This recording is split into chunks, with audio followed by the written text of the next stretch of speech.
Hello there, welcome to 5 More Minutes Home Learning Tips. My name is Shelly Moore, I am your host, and today's topic is interactive reading.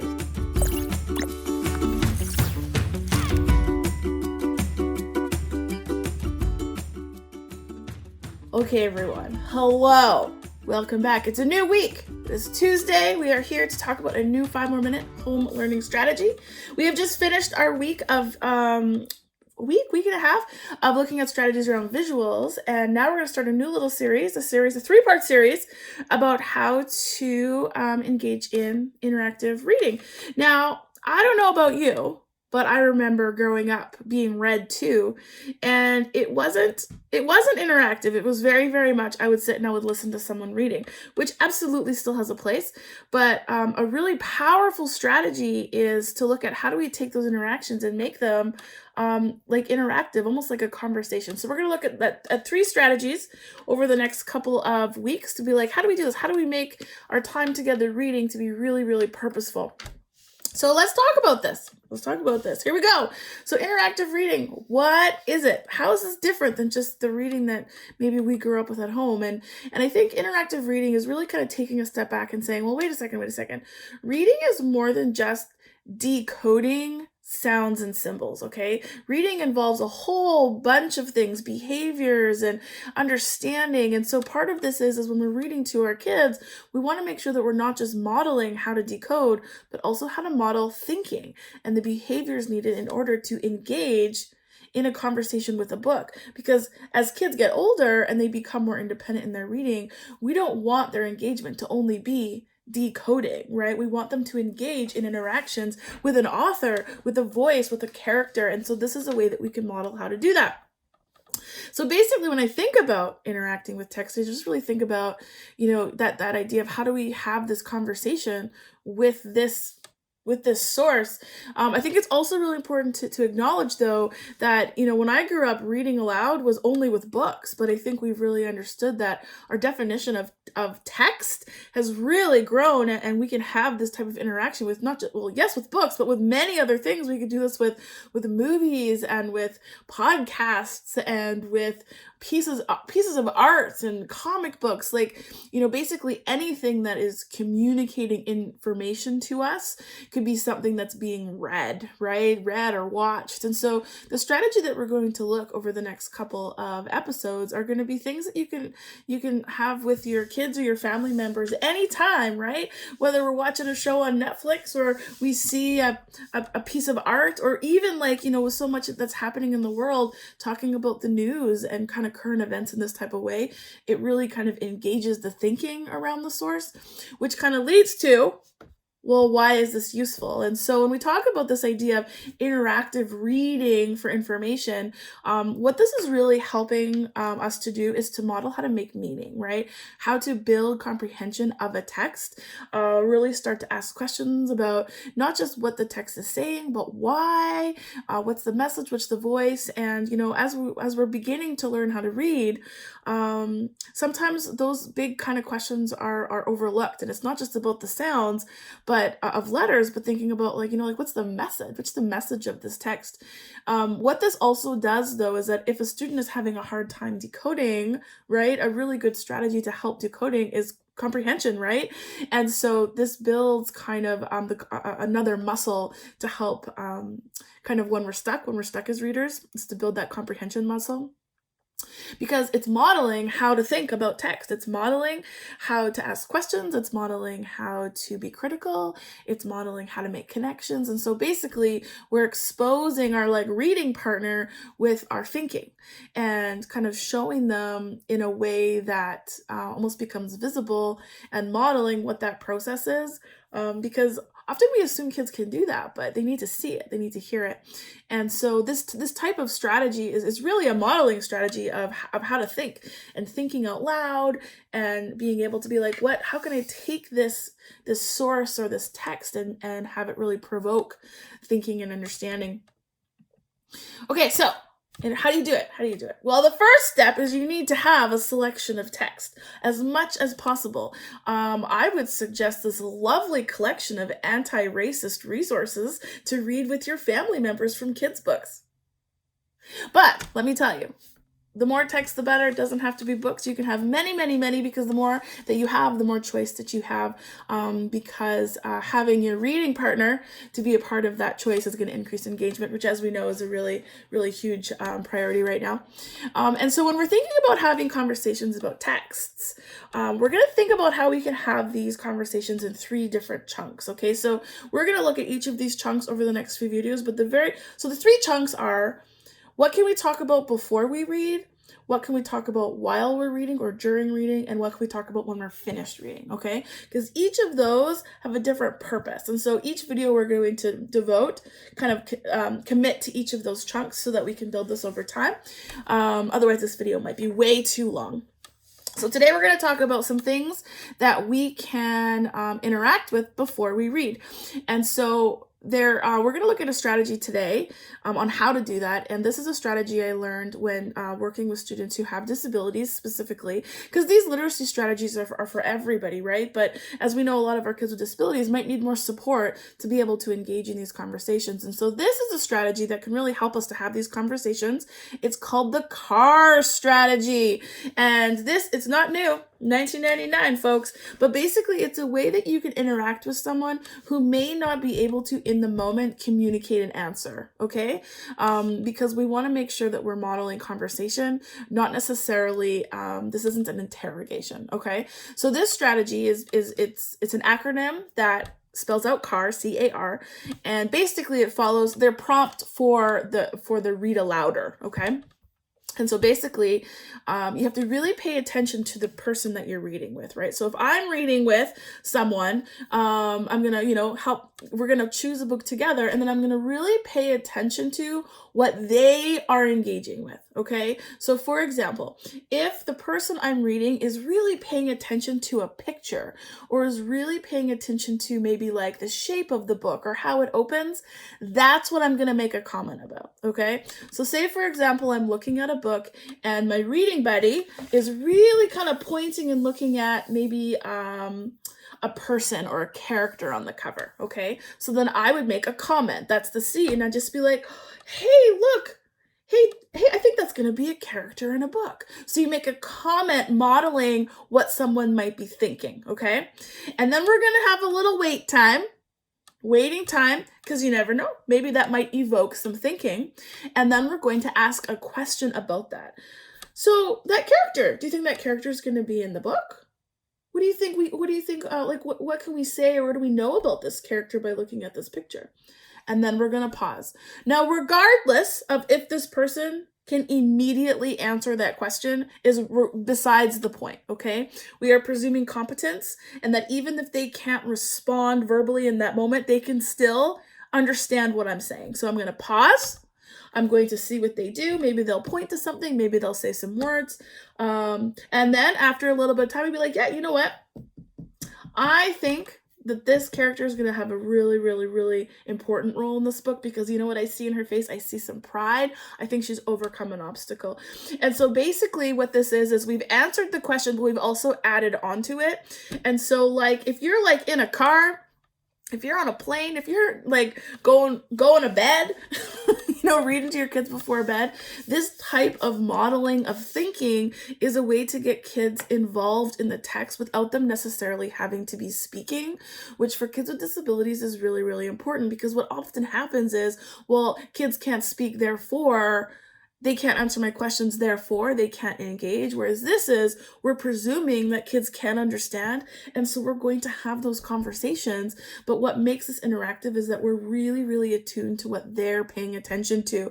If they're paying attention to the shape of the book, I'd be like, hey, look at this book. This book is a square. Where do you think we need to start? Right? Like whatever they're engaging with is where we're going to be responsive to that. Okay, so that is the comment. That's the CAR strategy. Make a comment, ask a question, respond to the question, and then add on more, okay? Because this idea of our kids who are reading, just because they can't communicate in the same way that I am, doesn't mean they can't understand what I'm saying, right? So this is a very, very much a presuming competence strategy that I love all the time. I am going to give you some supports in this video, though, about what you can do to help kids so that they can respond, right? But I wanted to really preface this way about this isn't a readiness strategy. You don't have to have the tools and the supports to be able to practice this conversation, okay?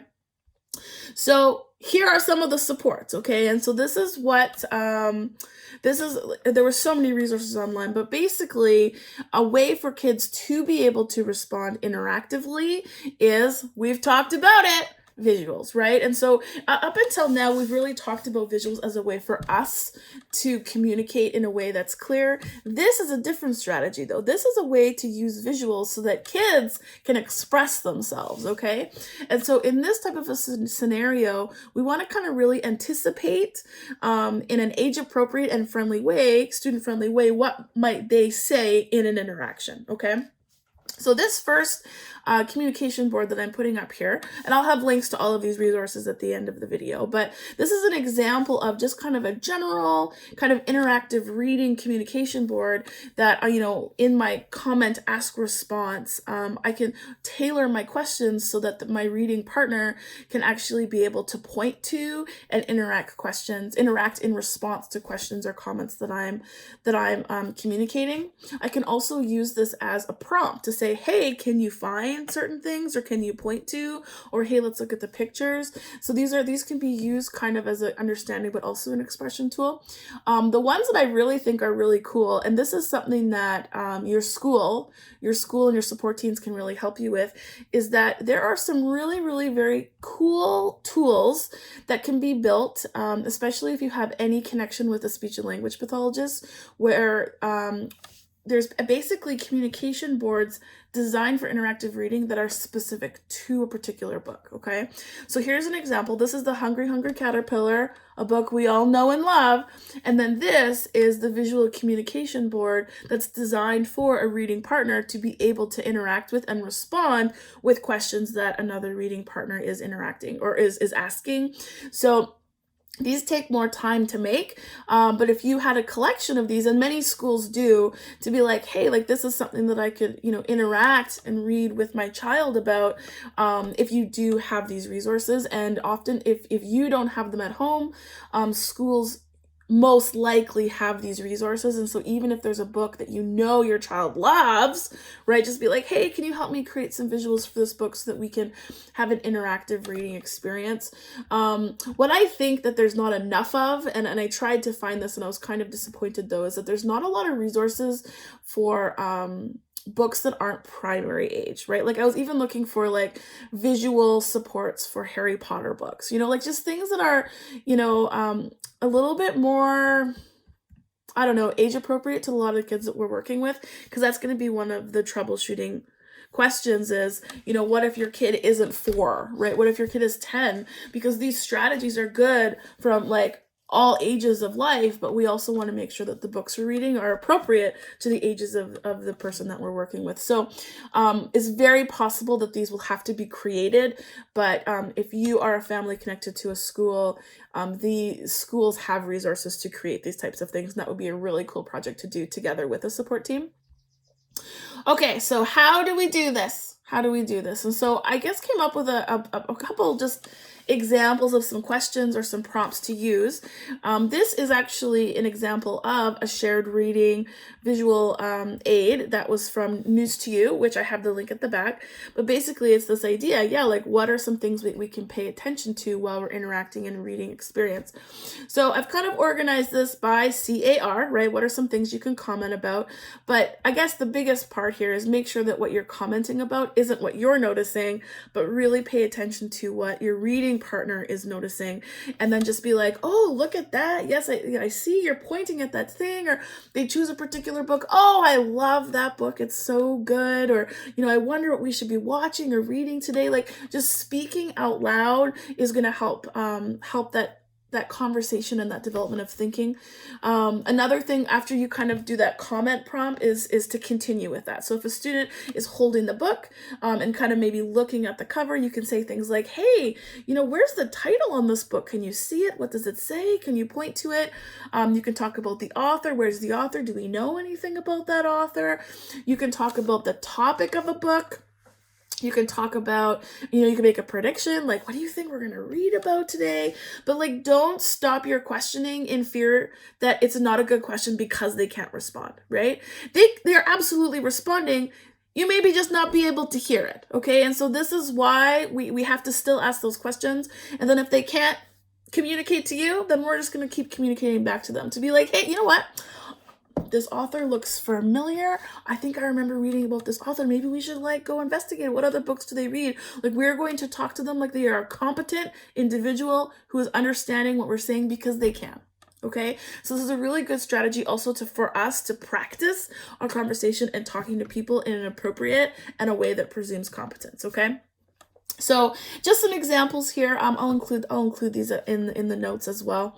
Some ideas for troubleshooting. So if this isn't working well, honestly, I'm going to come back to our big rocks here. Choice is going to be your number one. If a kid's not engaging with a book, provide more options, or a text, provide more options to them. Harness their interest. If kids love bugs, get books and videos about bugs. Age appropriate, and I can't say this enough times. If a kid is 11, we want topics and books and texts that are appropriate for an 11-year-old, regardless of their cognitive ability. I don't want to see any 17-year-old reading books about talking bunnies. Okay? Trust me on this. If they're 17, we need to find books that are appropriate for 17-year-olds, okay? If kids who are 17 are loving Blue's Clues, we need to expose them to more things, okay? Trust me. Okay, here we go. Visuals specific to your text is going to help engagement, right? And so if you're having a hard time that kids aren't engaging, visuals every time. This is also an important thing to remember, because this is an experience that is shared, because you will be still doing the reading of the text. It's not just a reading out loud, but in an interaction, you may be doing the reading part. Because we are modeling that reading, the level of the text can be higher than the person who's reading the book, okay? We do this with babies all the time.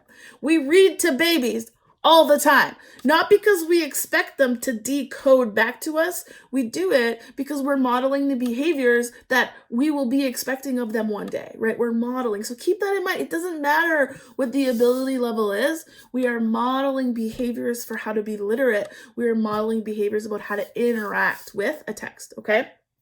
But here's one thing you can take from this. When it does come to independent reading, this is so important. I learned this from Leighton Schneller. And possibly Faye Brownlee, because she's so good. Ready? Interest always trumps level. Let me try that again with a better word. Interest overrides level every time, or we are going to kill the love of reading. Shout it out louder for people in the back. Interest is always more important than leveling kids. And so especially in these interactions when we are modeling, no, don't even bring leveling as a part of this conversation, because we are modeling. It doesn't matter if it's a dictionary. If the kid wants to read a dictionary, have a good time. Ready? Here we go. Try different formats of text. If kids don't want to specifically read books, they don't have to. We can do YouTube videos. We can do Netflix shows. You can do comics. You can do pieces of art. We can do podcasts. This is a type of conversation that you can engage in with any type of text that's communicating information. But I think the biggest part here is that this isn't something that can be rushed. Take your time. Really take your time. Spend the time to engage and have these conversations. You're going to see that the more we treat kids like they're competent, the more they will show you that they are, right? Because it means that you're respecting their intellect, and they will show you. And every experience that I've had where I've had conversations with kids presuming that they understand what I'm saying, they show me that they understand what they're saying, even if it's not verbal, right? So I think it's just another example. This is something that we can do that doesn't rely on technology, and something that often a lot of us do already is read to our kids at home, right? So here is your tip of the day. Talk about text. All kinds of text. Talk about text that's interesting. Talk about text that's thought-provoking. Talk about text that is connected to current events and crises.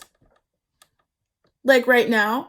And basically think of it like a conversation. We're making comments, we're asking questions, we're responding to questions, because this for all kids is going to help develop their thinking and their connections and just the critical nature that literacy is trying to evoke in all of our kids. So then this is your challenge. Just go create a collection of texts, get your kids involved. What are some things that are interesting? Throw in some really important books that need to be read right now, like anything around anti-racist education. I can't say enough is so important to introduce and talk to our kids about right now. This is going to be thought-provoking. This is going to help critical thinking. There's no one answer to these conversations, which is also a really important strategy and an important factor for kids to know, is that this isn't about getting something right. This is about deepening our learning about really important issues and behaviors around literacy in general. And just practice talking. Just practice talking about text before you press play, before you open the book, before you read the article. Like, really trying to say, like, what is going on here? How do we truly understand this instead of just try to consume it? Ugh, my friends, I have a whole bunch of resources attached to this video. I have strategies for interactive reading. I have example visual communication boards. I also have some specific articles around visual support specific for reading. And I also have a whole bunch of resources for anti-racist and inclusive education linked in the resources for this YouTube video. Friends, thank you for joining me. Join me on Saturday for another Q&A. I forgot last week. I'm really sorry. It was a busy week. So we can ask double the questions this Saturday. Let me look, because I always forget to check. On Saturday, June 6th, we will be having a live Q&A on Instagram. Facebook, I can't figure out what's wrong. It seems to be down. So live Instagram, 5 more minutes is our tag. And 11 a.m. PST. Vancouver time. I can't wait to see you. I hope that you are all staying safe, staying critical, and standing up for our friends. Okay, everybody. Talk to you soon.